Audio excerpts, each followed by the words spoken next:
to the Girl, You're a Goddess podcast, the sacred space where divine feminine energy meets empowered living. I'm Hilary Burton, a licensed therapist, feminine empowerment coach, and professional dominatrix, here to guide you on a transformative journey of confidence, sensuality, and magnetic power. Whether you're manifesting your dream life, reigniting passion in your relationships, or simply seeking more joy and pleasure, this podcast is your guide to becoming the goddess you were meant to be. Gorgeous, gorgeous goddesses. Hello, hello. Welcome back. Thank you so much for tuning into today's episode. And I am so excited to chat with you. We have so much to talk about. Okay, so the first thing I want to talk about is the past couple weeks have been such a period of regroup and a little bit of seclusion for me. I have been doing so much inner work, and I was healing my maternal line, and I was working through any blockages in my business, and so exciting.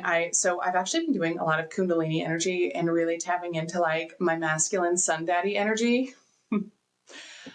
Okay, I'm laughing, but like that is so powerful.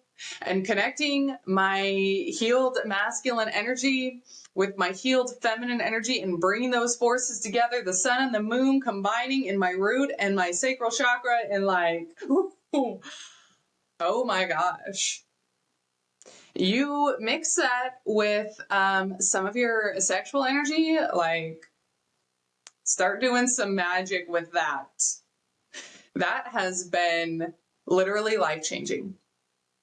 So every time I connect to those energies, I bring them through my body, and then I start manifesting, I start envisioning the things that I'm trying to create.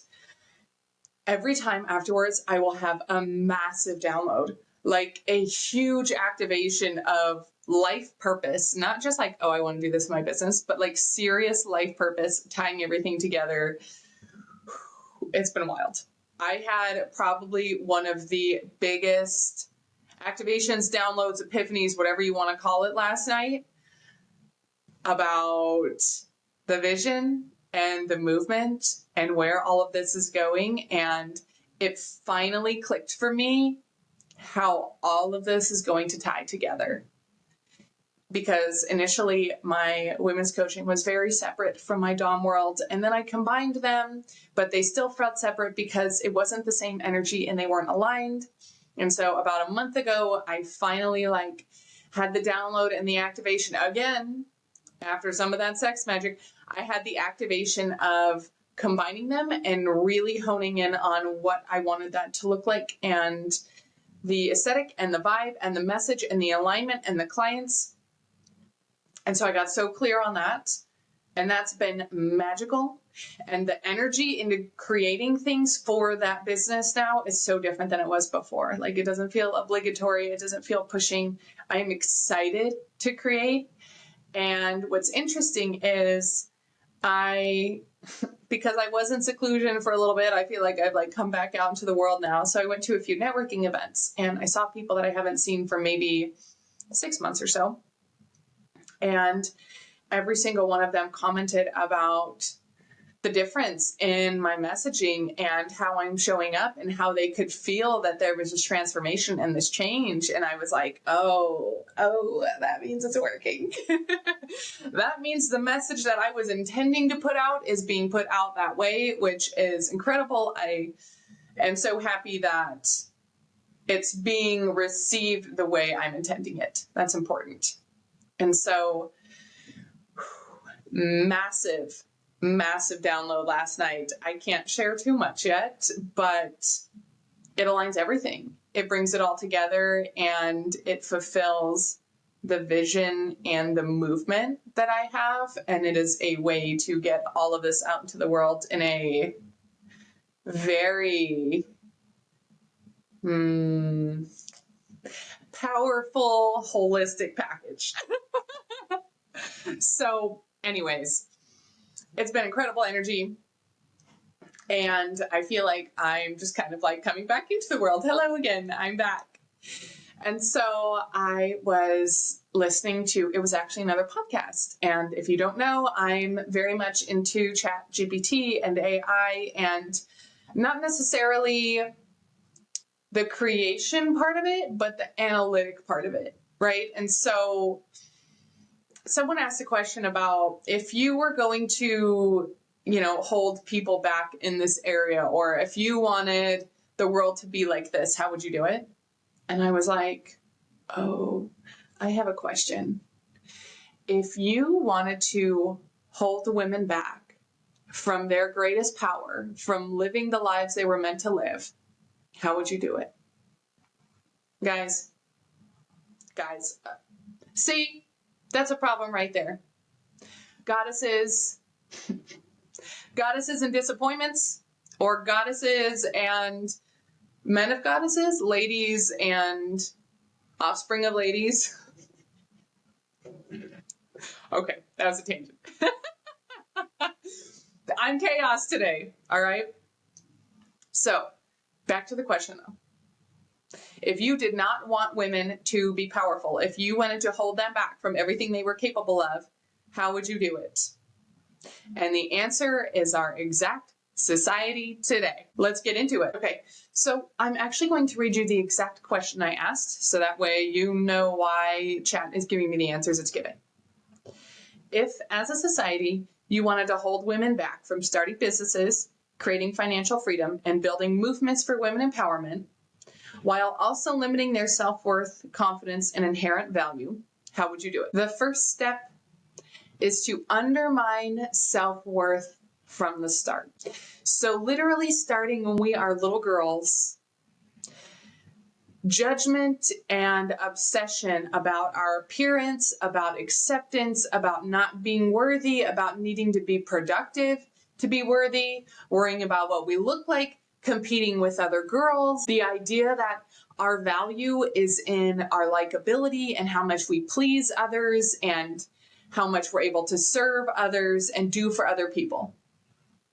Like literally, it starts from day one by tearing down our self-worth, valuing it by everyone else's perspectives and opinions and what they get from us. How much we're doing, how much we're bringing, how much we're serving. So literally our self-worth is tied to other people's perceptions of us.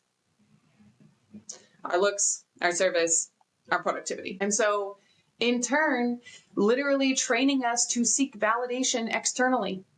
There is nothing in us that is validating us internally because everything is coming from the outside. Everything is coming from our parents' approval, our teachers' approval, our peers' approval, approval of the opposite sex. Everything is external validation. So we literally live for the validation of other people, not because we know we're valuable, not because we're inherently worthy. And this is also perpetuating compliance. Compliance over courage, compliance over our own self-trust, right? In our instinct and our intuition. We're taught not to listen to any of that because what we think isn't valuable. It's about what everyone else thinks. And we should be a good girl. We should follow directions. We should listen to all of these other people, even though everything in our gut is telling us no. So from day one, we are taught to disconnect from our intuition, which is one of our most powerful gifts as women. It's so powerful. And we've already disconnected from it. And by age 5, 6? Because we're taught to listen to what everyone else says and everyone else's value and everyone else's judgment. So in the early conditioning, we are seeing that so much, especially as girls who are 11, 12 are now worried about the appearance of their skin and fine lines and aging and filler. And so much of that has to do with social media. Because now younger generations have access to social media and they are looking at every perfect example. Most of them aren't even real, but they're comparing themselves to perfection. And so now there's so much more pressure and so much more outside external input that they're just constantly being flooded with.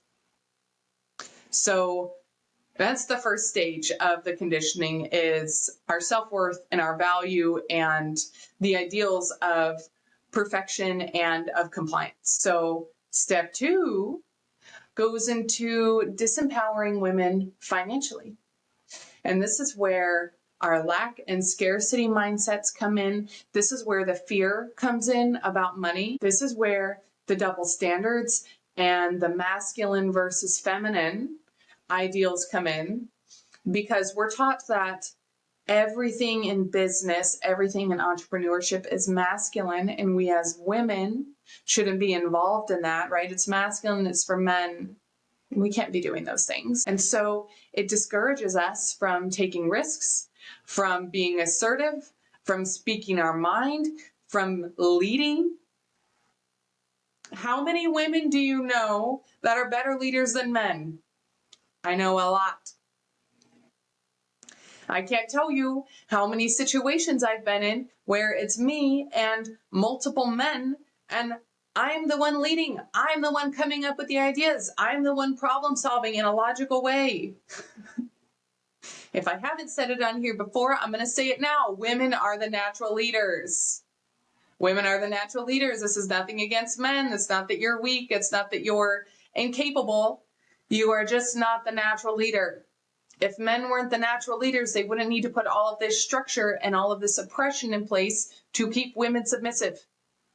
Women would just be naturally leading. If men were actually the natural leaders, they wouldn't need all of that in place to suppress women, because women would just naturally be submissive. Women would just naturally be following.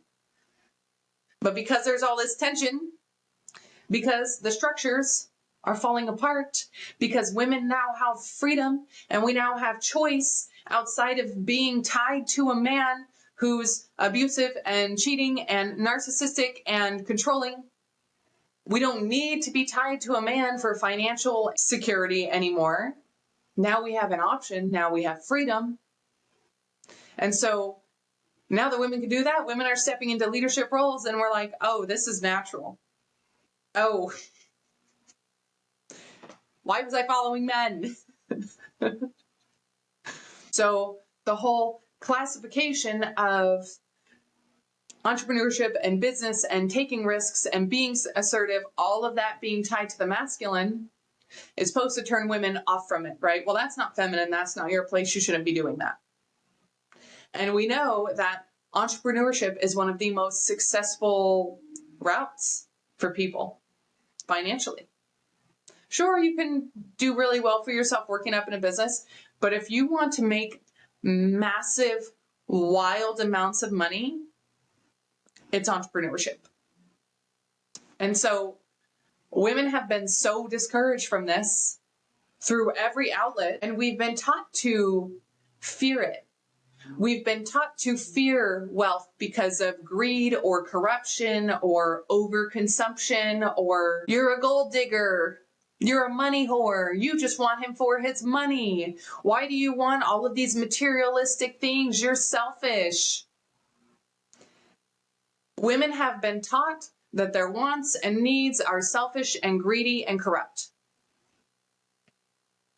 And so what would we do with large amounts of money? Because women are inherently greedy. And we don't want to be associated with anything negative because we have such true intentions. And we want to create positive and good in the world.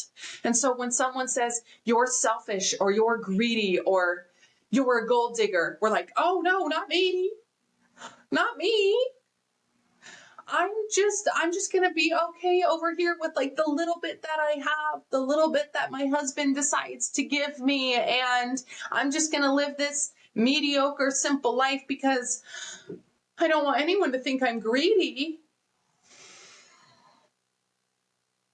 There is more abundance in this universe than we can even imagine. We're not on our own budget. We're on the universe's budget.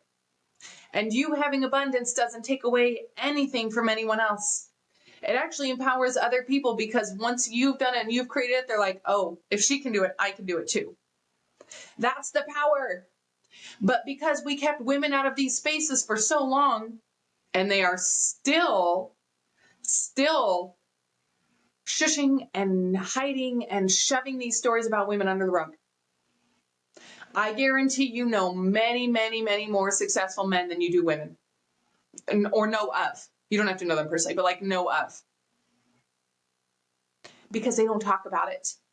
Because they don't want women to know that we can empower ourselves through financial gains, that we can empower ourselves through entrepreneurship and building a business and having big visions and goals, that we can do it. They've also tried to instill that working and having financial freedom goes against our natural role and purpose as women, which is to quote, have children. Our role as a human being is not to procreate. Our only purpose on this planet is not to have children. There are plenty of other people having children continuing the line. Not every woman's sole purpose is to have children. If you have children and you are a mom, I love that for you. I respect you. But that's not the life for all of us. And that doesn't mean that it's our divine purpose. Some of us have other purposes than starting a family. Using our creation energy to build businesses and visions and missions rather than children. And both of them are beautiful, and that's okay. But we've been taught that everything that goes into building that financial success and security and freedom goes against our divine purpose as women, which is to have children, that we can't do both. They also want us to feel that we can't do both.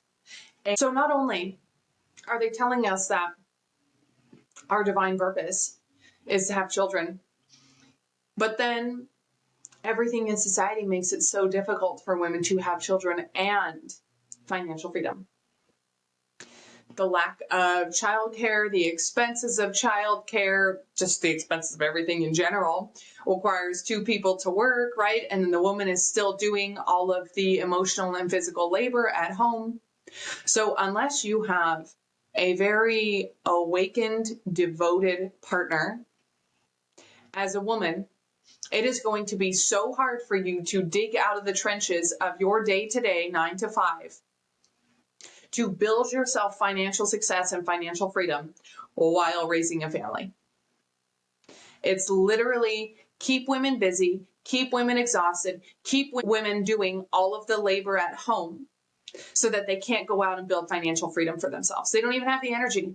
They don't have the energy to even think about it, much less go do it. And so at that point, women are looped into this guilt trap of, do I raise my own kids? Do I try to get childcare? Do I try to go build this business? But then I'm spending so much time in my business and I'm not raising my family, or I'm raising my kids and I want to build this business, but I can't invest as much into it as I want. And I just don't think it's going to be successful. And I don't have the time or energy. And so women are stuck in this cycle of emotional and mental labor and fatigue, and it feels like there's no way out.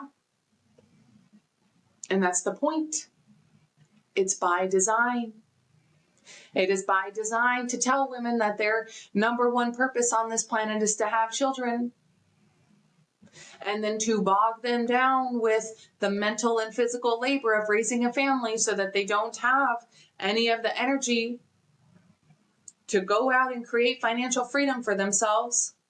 So then they stay in mediocre relationships, because going out on their own and supporting themselves financially while having children, and of course, women are always the ones who are the primary caregivers, right? Because most men don't step up and lead a family of children. It's left to the women. So there is so much tying women down from building anything. And for those of us who thankfully knew that that wasn't the path for us, at least at this point, and we are able to step out and go build, it's still difficult. It's still difficult because of the scarcity mindset and because of the fear programming that we had as we were raised. And so now you have women who are tired and burnt out, exhausted, and they go hang out with other women who are in similar situations.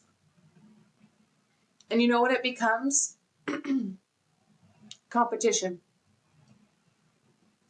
Anyone who is successful, any one of those crabs that's reaching the top of the bucket, they all drag it back down.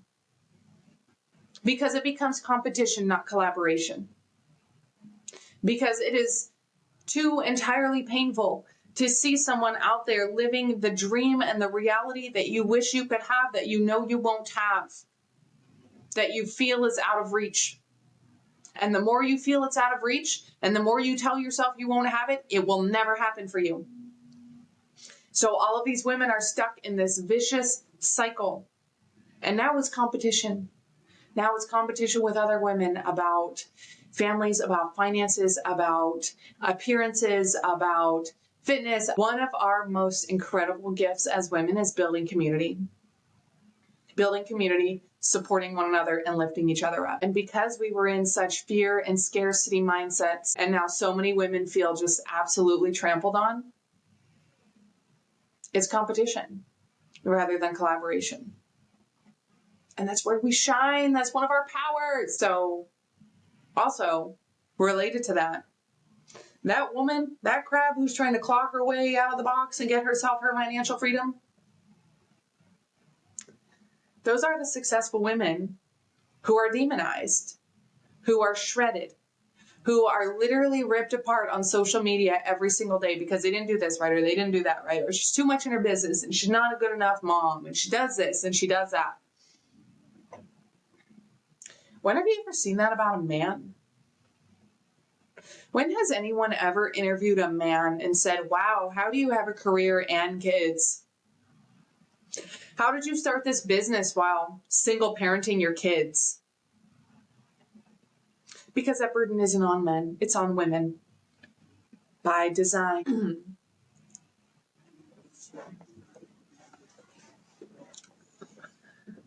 The women who are doing exceptionally well, the women who are crushing it, and the women who are supported by other women and lifting each other up, we don't hear about them. I have an incredible mentor who has mentored a crazy amount of women building massive businesses. Massive businesses. Like, my mentor hit 100 million this year. And she is helping all of these other women, including myself, grow and evolve and empower other women. I'd never even heard of her. Never even heard of her. Much less all the women that she's helping come up with her. Like, there are so many women making so many millions of dollars, massive money, and we never hear about them. We don't hear about it. We don't even know. And maybe it's even more of an extreme to where we're scrolling and we see the stories of how much they said they made in their business this year, and we're skeptical. Or we question it and we're like, did she really though? I don't know if that's realistic. I don't know if that's possible. I don't know if I could do that, so I don't think she could do that. It's the competition. It's the competition mindset. No, it's collaboration. The fact that she did it, even if she didn't, let's say she isn't being truthful, even if she didn't do it, you seeing that and thinking, oh, that's possible for someone else means it's possible for me. It's still empowering. It is still uplifting other women. And then posing that success or leadership as an either or. Well, you can have this success or you can have a family. You can be masculine and start your own business, but you're not going to find a man who loves you. Men don't want to be with a successful woman. Men don't like successful women. They're too intimidating for men. All of that nonsense. It's all nonsense. There are plenty of men who love successful women. There are plenty of successful men who want to build their businesses alongside successful women and inspire and motivate and encourage each other. The only men who don't want to be with successful women are the ones who are not successful themselves, are the ones who are in their own mind competing and in their own mind falling short. But we're taught that it's this either or, and that those are unattractive, qualities, and that will be unwanted or will be less valuable. Please. And then what really gets me is the mockery made of our intelligence, our intuition, our interests, our emotions.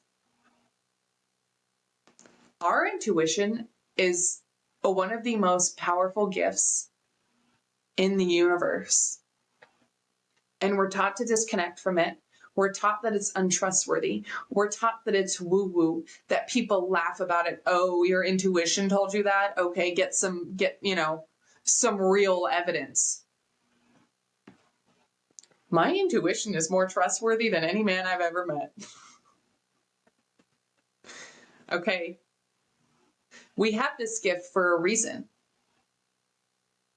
And we're taught that it's not valuable and it's wishy-washy and it's woo-woo for that intention, because it is powerful.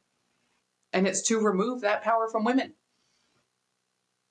Just like the interests of men are always celebrated. Oh, men like this and men like, oh, cars and sports are so cool. And then the interests of women are just devalued and laughed at because it's feminine. Well, it's not as worthy. It's a joke.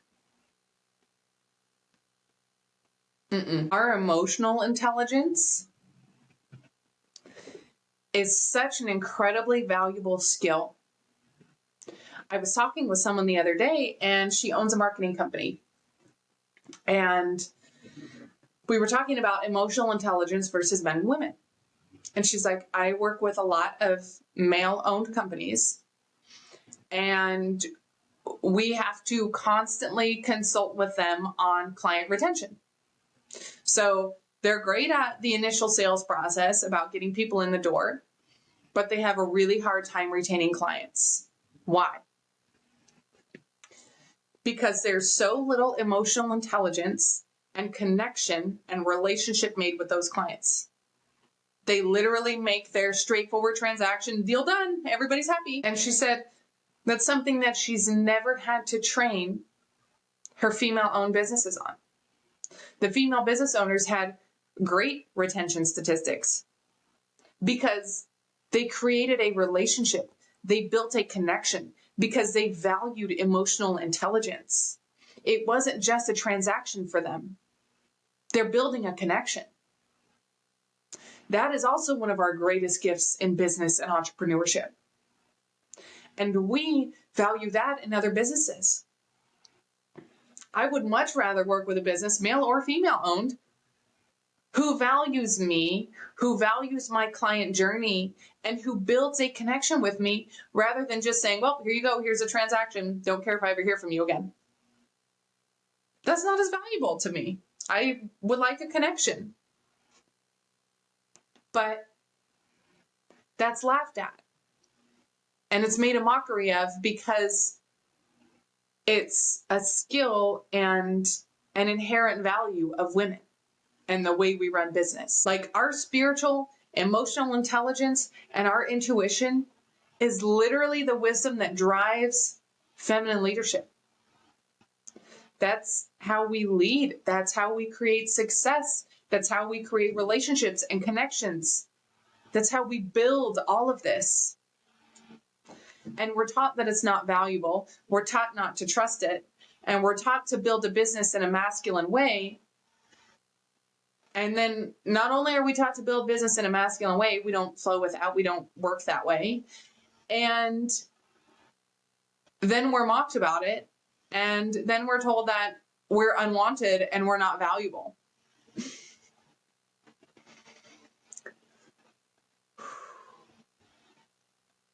So from day one, our society is programming us that we need to look outside of ourselves for our validation. We need to compare ourselves to everyone else. We need to be compliant.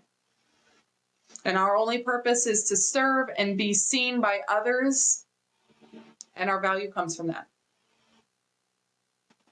And then we get into leadership about how Women are not leaders. Women cannot trust their emotional intelligence or their intuition or their wisdom, which is literally one of our greatest powers. That's one of our greatest gifts.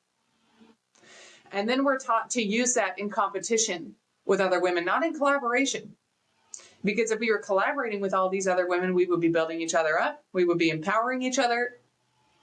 But we're taught to compete for everything.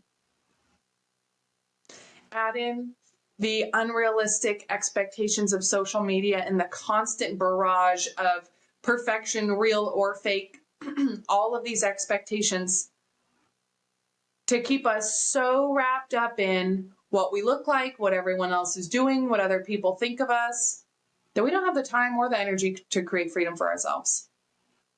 And then tie that in with the pressure that we're not valuable if we don't procreate, if we don't have children. That's our ultimate purpose in life. And then tie us down with the emotional, physical, and household labor of raising children with unsupportive partners, to where we don't have the time, the energy, the patience. We have nothing left except just to get through the day to day, worried about what everyone else is thinking about us, talking with our friends who are in the same situation, just grabbing the crab legs because we can't let anyone get out, because we're stuck in this and it's too scary out there and you're not going to make it. So we're going to hold everyone back.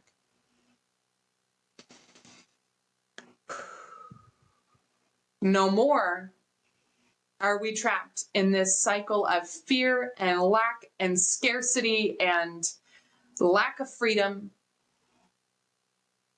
As I said a couple episodes ago, we are the first generation of women who have freedom, financial freedom, freedom in life, just to go buy a house, to go buy a car, to live by yourselves, to have a job, to make our own money, to start our own business. We are the first generation of women that can choose. And we don't have to follow this playbook and this societal conditioning that was instilled in us from day one. Because our mothers and our grandmothers started laying the foundation for our freedom, and they saw where their lives were going, and they didn't want that for us. So, if you wanted to hold women back from their power and their ability to create success and empower other women, this is exactly how you would start.